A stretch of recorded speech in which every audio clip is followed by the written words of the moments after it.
That's all right. Cool, look at this. Okay. Hang on. Is it on? Okay.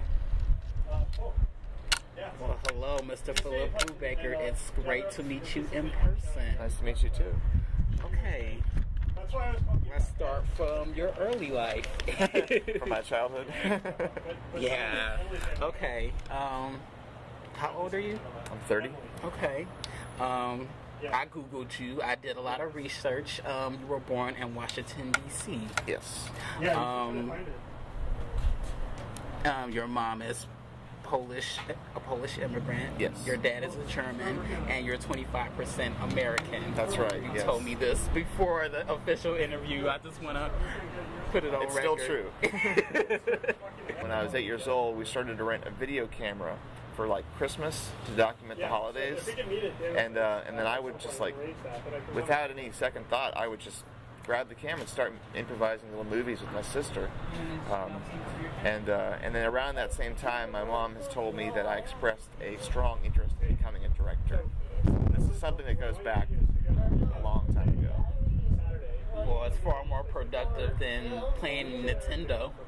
I did that a little bit too, but you develop this passion later on in life, of course. You went to film school. What school would that be? Well, I went to two schools. They're both in North Carolina. One was the North Carolina School of the Arts in Winston-Salem, and the other one was UNC Greensboro. And I left School of the Arts for a number of reasons, but perhaps was the it most... because you started to get right, yeah, symptoms of yeah. I was going to say, like, the overriding reason was I was starting to develop onset of bipolar disorder. I was isolating from my friends, and I was feeling very anxious all the time, but I didn't know what it was all about. I thought it was my fault. I thought it was some kind of like problem that I could control, but I couldn't control it, and so it just got worse and worse.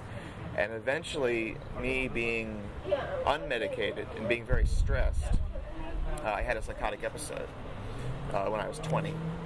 And then I was hospitalized for 10 days. And then when I was released, I stayed with my parents for about 6 months. And I want to take it a little back about the hospitalization. What was that experience for you? Scary, for sure. There were some really scary things about it. But it's very interesting also that, you know, while you're there, you kind of bond with your fellow patients, and you know, when it comes time to say goodbye, you know, you sort of feel like you're saying goodbye to friends, you know, in a lot of ways. After 10 days. Even 10 days, yeah. You know, because you spend all your time in this floor, which is maybe like, you know, it's like this porch plus the inside of Astro Burger. You know, it's about that wide a space. And what I have found in my life is that everybody that I tell that I'm bipolar, they either have it or they know somebody has it. I'm serious, like everybody. It's like there's just a few degrees of separation, you know, that separate those who have mental illness and those who don't.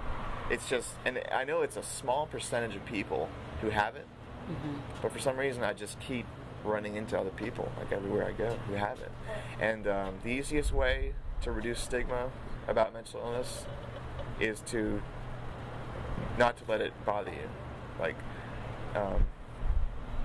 if I'm not afraid to tell people that I'm bipolar, then they're not going to be afraid to hear it, and you know, they're not going to.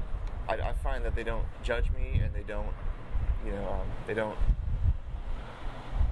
just seem to take the news pretty well.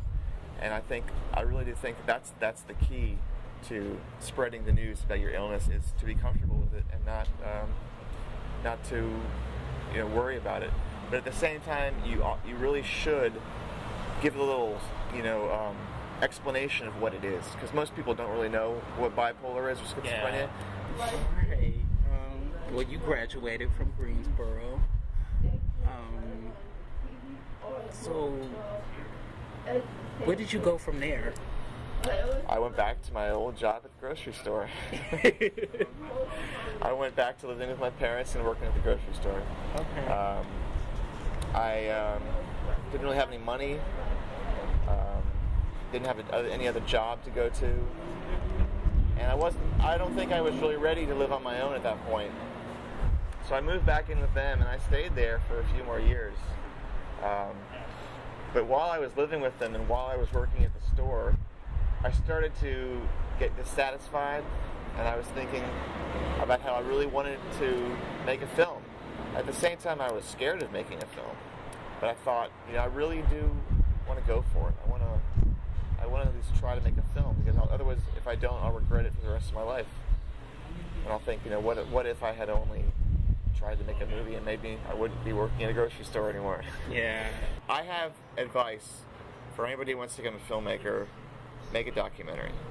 You can make a documentary very cheaply. You can get a camera somehow. If you can't, check it out from a local public access TV station. You can borrow one, you can buy one if you have the money. It doesn't have to be an outstanding camera. Making a film is like the best film school that you can have. You contributed to our magazine, yeah, issue 5, with the Camelback Crickets, and I thought it was interesting because I saw it as a metaphor as for knowing someone not just affected with mental illness, but all other aspects of adversity based on discrimination. Like if you know something or someone really well, you won't be afraid of it anymore. Oh, that's interesting. I mean, that's a wonderful layer of meaning that you found. I mean, I think maybe subconsciously that was going on, but like at the time, I was just writing a story about crickets, So, I mean, that's, the way that you analyze it, though, it sounds great. But really, at the time, I was thinking like, how can I be most descriptive about these, animals that live in my apartment, And I mean, and I am tolerant of them, and it is about tolerance for sure. I didn't see it as like a metaphor for like people per se, but just insects. See, that's the one thing about me. I take a lot of things and myself so seriously. Oh, no, that's great. When I started Brushes with Life, I never, ever in a million years thought that it would end up at a film festival in LA. I thought at best it would be shown on public access in my hometown. These kinds of stories don't really get told, but it's not like I set out with a purpose to break stigma. I never did. I just wanted to make movies because that's what I like to do. That's what I love to do. So to be able to come here to LA to have my movie in a film festival is so great, because it's something that I always wanted, really. I always wanted to be a successful filmmaker. And it's for something that I just did with my whole heart. It's not something that I calculated or I didn't have to sell out to anybody to get it done. It's something I did independently. What do you want the Painted Brain readers to get out of this? Well, I wish they could all see the movie. I know a lot of them are going to be able to come today, but I guess I would just encourage everybody involved with the Painted Brain to just keep doing what they're doing.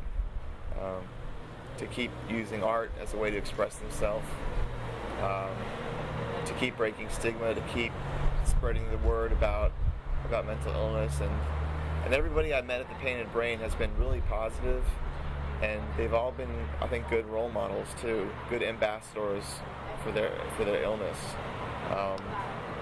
So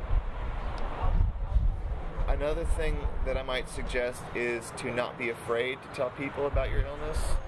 I mean, you don't have to be on a high horse or anything, tell everybody, but if it naturally comes up in the conversation, don't shy away from it. Bring it up, explain it a little bit so that they won't be freaked out, and then you'll come away with that. There's one more person who knows a little bit more about mental illness now, and that's because of what you said and what you told them. So I think the magazine is great. I think everybody should keep working at it, and I think everybody should also become more comfortable with their illness and be willing to share it with people too, because then people will they'll have they'll have a different perspective on it now. You know, once they talk to somebody who has a job, who's functioning, who's doing really well. You know, people who aren't just. Unfortunately, there's a lot of people who are homeless and can't function, and that is truly, you know, a sad thing.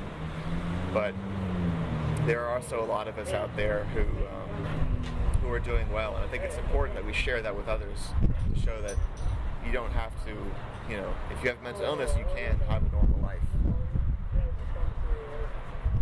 Thank you so much for this interview. Oh, you're welcome. Best of luck to Brushes Life. I want to see this now more than ever. Well, what time is it? It's going to start soon, I think.